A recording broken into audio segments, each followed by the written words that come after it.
తెలంగాణలోని నిరుద్యోగులు ఎప్పుడెప్పుడు అని ఎదురు చూస్తున్న గ్రూప్ పరీక్ష షెడ్యూల్ వచ్చేసింది. పరీక్షల తేదీలు టీఎస్పీఎస్సీ అధికారికంగా ప్రకటించింది. జూన్ 9న గ్రూప్ 1 ప్రిలిమ్స్, అక్టోబర్ 21 నుంచి మెయిన్స్ నిర్వహించినట్టు తెలిపారు.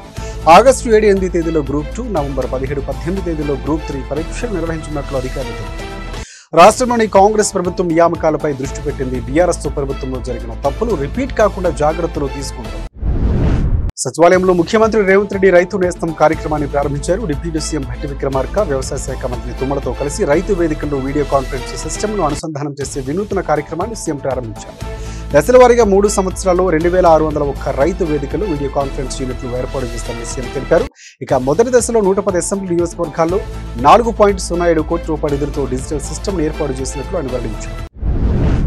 మాజీ ఎమ్మెల్యే కోనేరు కోనప్ప సీఎం రేవంత్ రెడ్డిని కలిశారు. మంత్రి పొంగులేటితో కలిసి రేవంత్ కలిశారు.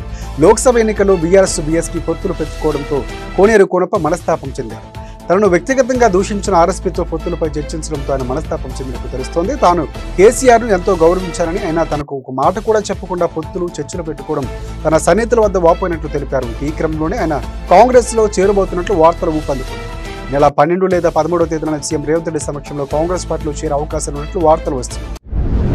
సీఎం రేవంత్ రెడ్డి ఈ నెల 6వ తేదీన ఢిల్లీ వెళ్లనున్నారు. ఈసీసీ ఎలక్షన్ కమిటీ భేటీలో రేవంత్ రెడ్డి పాల్గొనబోతున్నారు. సమావేశం అనంతరం ఎంపీ క్యాండిడేట్లపై స్పష్టత వచ్చే ఛాన్స్ ఉన్నట్లు తెలుస్తోంది. ఏఐసీసీ ఆమోదంతో రేపు సాయంత్రం లేదా ఎల్లుండి కాంగ్రెస్ ఎంపీ అభ్యర్థులు పెట్టించే ఛాన్స్ ఉంది. హస్తం నేతలు గుసగుసలాడుతున్నారు. పార్లమెంట్ ఎన్నికల నేపథ్యంలో ఇప్పటికే బీజేపీ 9 మందిని, బీఆర్ఎస్ పార్టీ 4 ఎంపీ క్యాండిడేట్లను విడుదల చేసిన నేపథ్యంలో కాంగ్రెస్ కూడా దూకుడు పెంచుకుంది. ఈ నేపథ్యంలో కాంగ్రెస్ ఎంపీ అభ్యర్థులుగా ఎవరిని ప్రకటిస్తారనే దానిపై ఇప్పుడు ఉత్కంఠ కొనసాగుతుంది. ప్రజాభవన్లో గిరిజన డైరీ 2024 క్యాలెండర్ను డిప్యూటీ సీఎం భట్టి విక్రమార్క ఆవిష్కరించారు. Telangana scheduled tribes employees welfare association గిరిజన డైరీ 2024 క్యాలెండర్ను వైరా శాసనసభ్యులు మాలొత్తు రామదాస్ నాయక్, మాజీ ఎంపీ సీతారాం నాయక్తో కలిసి భట్టి విక్రమార్క ఆవిష్కరించారు.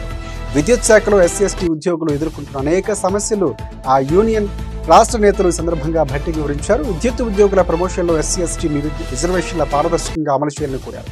విద్యుత్ ప్రాజెక్టుల స్థాపనలో భూములు కోల్పోయిన ఎస్సీ/ఎస్టీ నిర్వాసితులకు ఉద్యోగాలు కల్పించాలని వారు విజ్ఞప్తి చేశారు. హైదరాబాద్లోని రాష్ట్రపతి నిలయంలో visitors facilitation centre floral clock ప్రారంభోత్సవం ఘనంగా జరిగింది. ముఖ్య అతిథిగా రాష్ట్రపతి ద్రౌపది ముర్ము వర్చువల్ గా హాజరయ్యారు. గవర్నర్ తమిళిసై సౌందరరాజన్, మంత్రి పొన్న ప్రభాకర్ ఈ కార్యక్రమంలో పాల్గొన్నారు. సంవత్సర కాలంలో రాష్ట్రపతి నిలయంలో 1,00,000 మంది విజిటర్స్ వచ్చారని మంత్రి పొన్నం తెలిపారు. రాష్ట్రంలో ప్రభుత్వ పాఠశాలలో చదువుకుంటున్న విద్యార్థులు ఈ అవకాశాన్ని సద్వినియోగం చేసుకోవాలని సూచించారు. కాంగ్రెస్ పార్టీని ముఖ్యమంత్రి రేవంత్ రెడ్డిని ఎదుర్కొనే దమ్ములేకనే బీఆర్ఎస్ అధినేత కేసీఆర్ అసెంబ్లీకి రావటం లేదని మంత్రి కోమటిరెడ్డి వెంకటరెడ్డి విమర్శించారు. నల్గొండలో జరిగిన మీడియా సమావేశంలో ఆయన పాల్గొన్నారు. కేసీఆర్ ప్రభుత్వ పాలనకు, రేవంత్ రెడ్డి ప్రభుత్వ పాలనకు నక్కకు నాగలోకానికి ఉన్నంత తేడా ఉందని చెప్పారు. పార్లమెంటు ఎన్నికల తర్వాత హరీష్ రావు అసెంబ్లీలో పార్టీలో ఉండటం అనుమానమేగా ఉందని, ఇక బీజేపీ పార్టీలోకి వెళ్లే అవకాశం ఉందని జోస్యం చెప్పారు. బీజేపీతో ఇప్పటికే సంప్రదింపులు జరుపుతున్నట్లుగా తెలిసిందంటూ వ్యాఖ్యానించారు కోమటిరెడ్డి. ఉప్పుగూడ డివిజన్ అరుంధతి కాలనీలో నూతనంగా ఏర్పాటు చేసిన అంగన్వాడీ కేంద్రాన్ని మంత్రి పొన్న ప్రభాకర్, చంద్రయానగుట్ట ఎమ్మెల్యే అక్బరుద్దీన్ ఓవైసీ కలిసి ప్రారంభించారు. 15 లక్షల రూపాయల వ్యయంతో కూడిన ఈ భవనానికి జీహెచ్ఎంసీ 7.5 లక్షల రూపాయల నిధులు వెచ్చించగా మరో 7.5 లక్షలు స్వచ్ఛంద సంస్థ సమకూర్చింది. ఈ క్రమంలో హైదరాబాద్ జిల్లా కలెక్టర్ అనుదీప్ దురుశెట్టి అధికారులు పాల్గొన్నారు.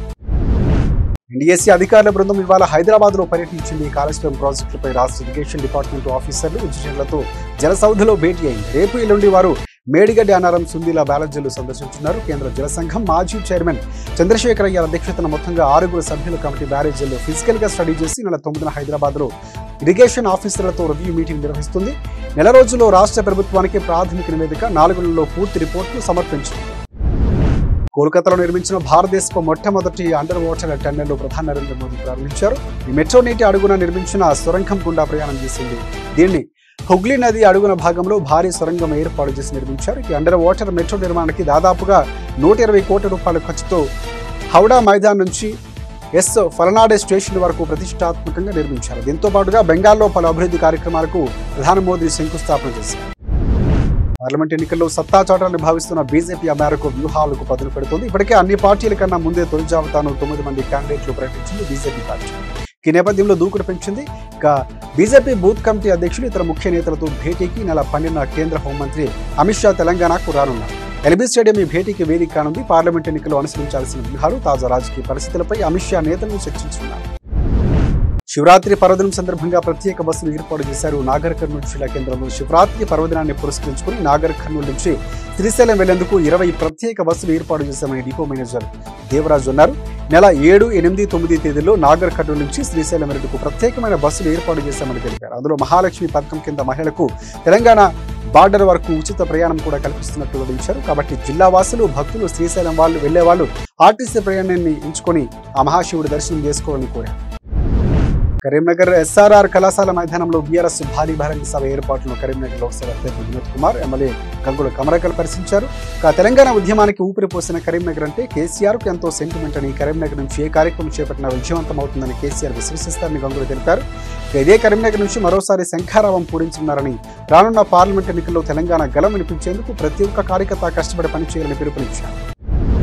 కాంగ్రెస్ నేతలకు ఓటమి భయం పట్టుకుందని, అందుకే ఎలాగైనా గెలవాలన్న కుట్ర చేస్తున్నారంటూ ఫైర్ అయ్యారు బీజేపీ జాతీయ ఉపాధ్యక్షురాలు డీకే. ప్రధాని మోదీ అధికారిక పర్యటనపై రాజకీయాలు సరికావన్నారు. రేవంత్ సర్కారు గత ప్రభుత్వం అవినీతి అక్రమాలపై సిబిఐ విచారణ ఎందుకు కోరటం లేదని ప్రశ్నించారు. చిత్తశుద్ధి ఉంటే కాళేశ్వరంపై సిబిఐ విచారణ జరిపించాలని డిమాండ్ చేశారు డీకే. ఒక ప్రభుత్వ ఉద్యోగం సాధించడమే కష్టమైన పరిస్థితుల్లో ఏకంగా మొట్టమొదటి ప్రయత్నంలోనే 5 ఉద్యోగాలు సాధించింది. అందరినీ ఆశ్చర్యపరిచింది సిద్దిపేట జిల్లా గజ్వేల్కు చెందిన మృణాలిని. దీంతో ఆ యువతకి అభినందన వేలువ కొనసాగుతోంది. బకాయిలు చెల్లించలేదని తహసీల్దార్ కార్యాలయానికి తాళాలు వేసిన ఘటన జగిత్యాల జిల్లాలో జరిగింది. ఎండపల్లి తహసీల్దార్ కార్యాలయాన్ని అద్దెకు తీసుకుని డబ్బులు చెల్లించకపోవడంతో యజమాని రాయుళ్ల భూమేష్ తాళం వేశారు. ఇక కార్యాలయం ఏర్పాటు నుంచి ఇప్పటి వరకు కూడా 3 లక్షల రూపాయల 50,000 రూపాయలు పెండింగ్ లో ఉందని, కనీసం కార్యాలయం సామాగ్రి సమకూర్చిన ఎండపల్లి సర్పంచ్ కి కూడా ఇప్పటి వరకు ₹1 కూడా చెల్లించలేదంటూ యజమాని తెలిపారు. ప్రభుత్వం నుంచి అద్దె బకాయిలు మొత్తంగా చెల్లించేలా కృషి చేస్తానని ఎండపల్లికి చెందిన ఎంపీటీసీ హామీ ఇవ్వడంతో కార్యాలయం తిరిగి తాళాలు ఇచ్చారు. కుమరం భీం ఆసిఫాబాద్ జిల్లా కాగజ్నగర్ పట్టణంలో రాత్రి అగ్ని ప్రమాదం చోటు చేసుకుంది. పట్టణంలోని ఫాతిమా కాన్వెంట్ వద్ద పాల వ్యాపారి గంఠారి హరిబాబుకు చెందిన గడ్డిఫాములో ప్రమాదవశాత్తు మంటలు చెలరేగాయి. గమనించిన స్థానికులు వెంటనే ఫైర్ సిబ్బందికి, పోలీసులకు సమాచారం అందించారు. అక్కడికి చేరుకున్న వెంటనే సహాయక చర్యలు చేపట్టారు అధికారులు. అగ్ని ప్రమాదంలో 3 గడ్డివాములు దగ్ధం కావడంతో సుమారుగా 3 లక్షల రూపాయల వరకు ఆస్తి నష్టం జరిగినట్లు వ్యాపారి హరిబాబు వాపోతున్నారు. సూర్యాపేట జిల్లా కోదాడ మండలం దొరకుంట గ్రామంలో తాగునీటి కష్టాలు తీవ్ర స్థాయికి చేరాయి. దీనిలో మహిళలు ఖాళీ బిందెలతో త్రాగునీటి కష్టాలు తీర్చాలంటూ నిరసనలు జరుపుతున్నారు. ముఖ్యంగా గ్రామంలోని హరిజన వార్డులో సరైన నీటి సరఫరా లేక త్రాగేందుకు గుక్కడ నీరు లేక కాలనీవాసులు ఇబ్బందులు పడుతున్నారు.